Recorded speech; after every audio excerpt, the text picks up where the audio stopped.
Peuple du Grand Congo.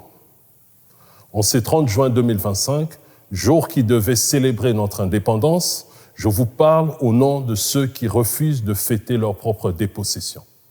Je ne m'adresse pas à vous comme un opposant, mais comme un fils revenu défendre la maison de ses pères. Car pendant que vous dormiez, le pouvoir a signé notre reddition. À Washington, ils ont livré notre souveraineté aux mains de ceux qui versent notre sang depuis 30 ans. Ils appellent cela un accord de paix, mais c'est un acte de capitulation. Et face à la trahison, il ne reste plus qu'un seul choix, se lever ou disparaître. Je me tiens devant vous non comme un candidat, mais comme un soldat qui a combattu dans le silence et que la providence au croisement du destin et de l'urgence nationale pousse aujourd'hui à élever la voix. À vous, Monsieur Tshisekedi, président de la République, l'histoire vous regarde et elle ne vous pardonnera pas, car ce n'est plus seulement l'espoir d'un peuple que vous avez trahi, mais la souveraineté même de la République. Le 27 juin 2025, à Washington, vous avez scellé l'abandon du Congo. Vous avez offert nos terres, blanchi notre agresseur et sacrifié la mémoire de nos morts sur l'autel de vos intérêts. Vous avez pactisé avec ceux qui ont détruit nos villages, violé nos femmes, déplacé nos populations, pillé nos minerais. Et vous appelez ça la paix? Non, Monsieur Tshisekedi, ce n'est pas la paix, c'est la capitulation. Puisque vous avez fait le choix de la servitude volontaire, alors je vous le dis sans haine, mais avec la gravité d'un homme qui a juré fidélité à la patrie. Il ne vous reste qu'une seule sortie honorable, celle de la dignité. Et cette sortie se résume en un seul mot, quittez, quittez, quittez avant qu'il ne soit trop tard. Car si vous vous entêtez, le peuple se lèvera, avec ou sans moi, poussé par la force des événements. Et cette fois, il ne sera pas seul, il sera accompagné. Vos services le savent, vos gardes le sentent et l'histoire l'écrira. Vous ne pourrez plus arrêter la tempête. En cas d'effondrement total de l'État, dont vous porterez seul la responsabilité, vous n'échapperez ni à la colère du peuple, ni à la mémoire collective qui inscrira votre nom là où se rangent les traîtres à la nation. Et vos partisans, particulièrement les vôtres, porteront le poids de votre entêtement. Ce poids-là, aucun garde du corps ne pourra le détourner. Quand un président capitule, la voix de la raison doit se faire entendre. Non pour prendre sa place, mais pour relever le drapeau. Car lorsque l'État baisse la tête, quand les élites se taisent, quand la justice se vend, quand les frontières se négocient à huis clos, alors il faut un homme qui dise non. Je n'ai ni signé à Sun City, ni trahi à Addis Abeba, ni pactisé à Washington. Je ne suis dans aucun cercle des compromissions. Et c'est justement pour cela que je peux parler et me tenir debout quand d'autres fléchissent. Le chaos que vous voyez n'est pas un hasard. C'est le fruit d'une trahison systémique mûrie depuis 30 ans. Mais dans cette nuit, une certitude demeure. Le Congo n'est pas vaincu.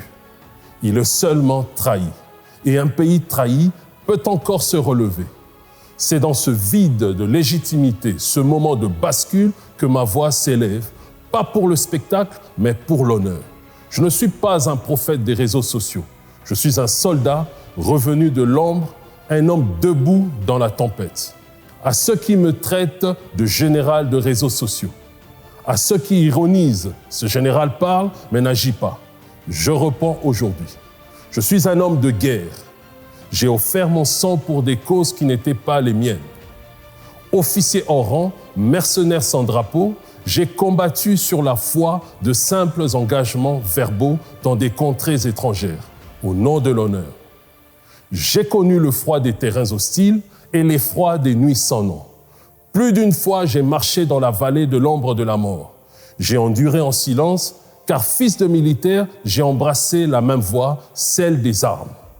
On m'a projeté loin de mon continent, dans des théâtres d'opération où nul ne parlait ma langue, et pourtant j'y ai combattu. Non par contrainte, mais par loyauté envers la nation qui m'avait tendu la main et formé. J'ai marché aux côtés des frères africains, j'ai épousé leur combat, là où le monde détourne le regard, là où la poussière recouvre les morts sans sépulture. J'ai versé mon sang avec eux, convaincus que seule l'unité africaine libérera nos peuples. Aujourd'hui, c'est avec respect et considération qu'à leur tour, ils ont décidé de marcher avec moi. J'ai connu la prison, les privations, les tortures, le silence glacial des nuits d'exil, les menaces de mort. J'ai enduré en silence, j'ai patienté dans la solitude, car je connaissais la promesse qui pesait sur ma vie. J'ai persévéré malgré la souffrance extrême, loin de tous mes repères, sans jamais trahir ni mes compagnons, ni ma mission. Et maintenant, pourquoi fuirais-je le défi du Congo? Ce Congo que je porte dans ma chair et dans mon sang, pourquoi me soustraire à l'enjeu de cette terre qui a vu naître mes ancêtres? Le Congo, cette terre qui porte nos morts et attend ses vivants.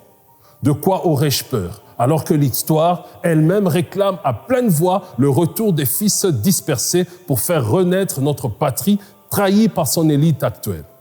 Entre mourir jeune pour une cause et vivre vieux sans raison, mon choix est déjà fait. J'étais prêt à agir et je le suis toujours. Mais les anciens sont venus. Des hommes de sagesse m'ont dit « N'ouvre pas un front militaire qui fera souffrir les innocents. » J'ai écouté, mais je ne me suis pas retiré. J'ai attendu, j'ai observé, j'ai analysé et maintenant j'ai décidé car l'heure d'agir est venue. Non à l'ère des excités de réseaux sociaux, mais à celle que dicte l'histoire. Peuple congolais, aujourd'hui la trahison a un visage.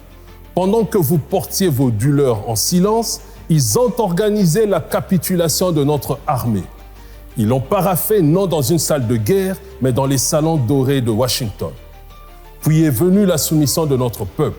Pendant qu'on vous distrait avec des pourparlers, ils signent des pactes de trahison.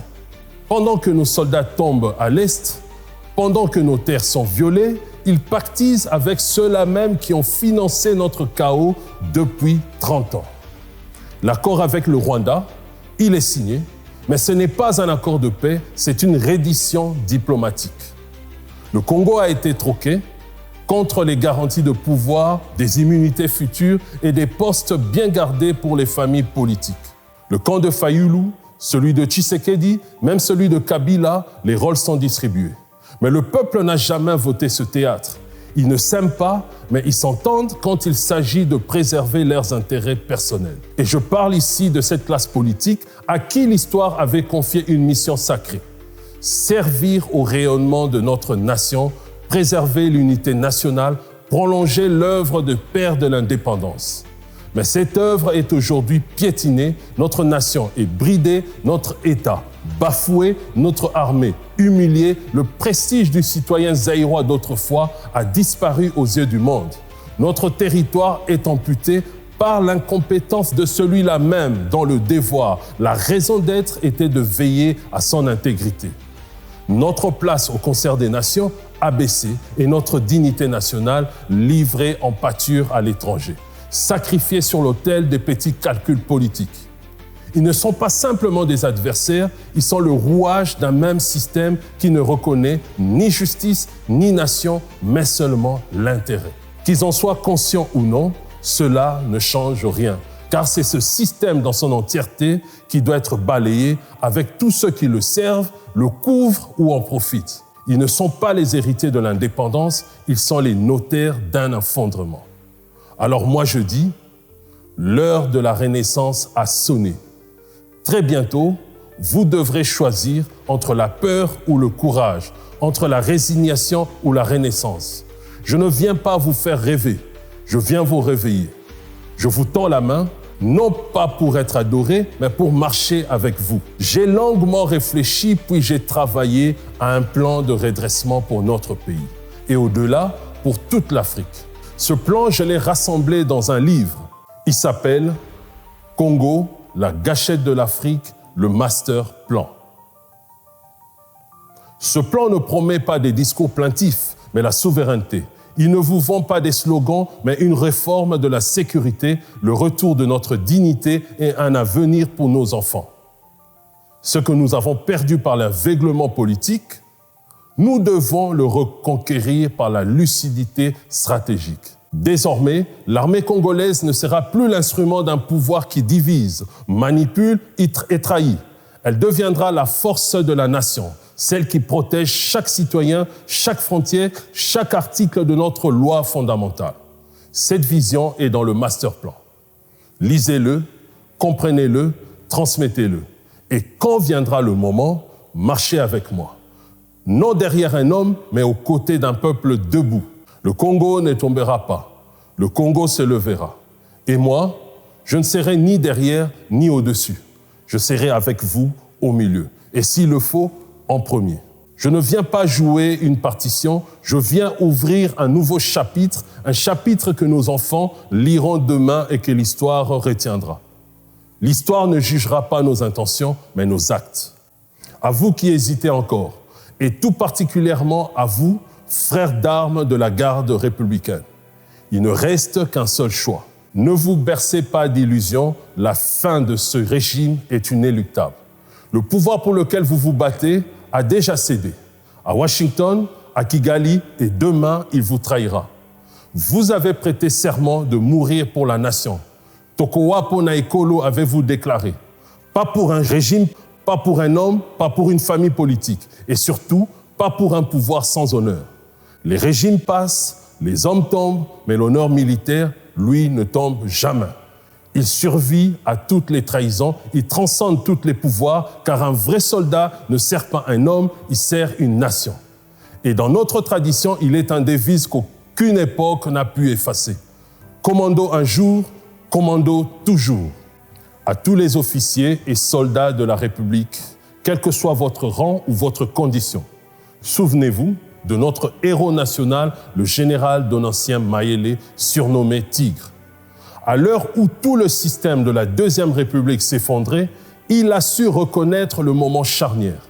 Au milieu des flatteurs et des courtisans, il a eu le courage de dire au maréchal Mobutu « Je ne suis plus en mesure d'assurer votre sécurité, vous devez partir ».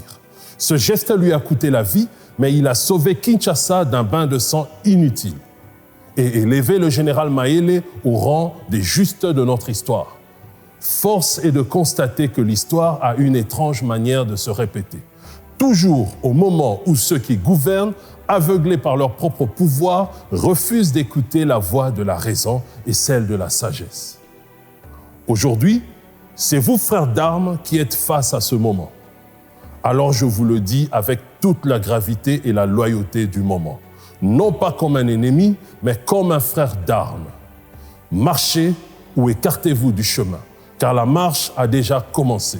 Je ne suis pas venu changer un régime, je réponds à un appel. L'appel profond d'une aspiration légitime, celle d'un peuple qui réclame sa renaissance. L'appel silencieux des tombes et le cri muet des enfants sans avenir. Je viens rappeler à l'homme congolais cette vérité sacrée. Il est né libre au cœur de l'Afrique, sur la terre ancestrale du Congo. Et cette liberté reçue de Dieu et scellée par le sang des anciens lui confère le droit inaliénable de rompre tout lien politique qui le maintient dans l'asservissement.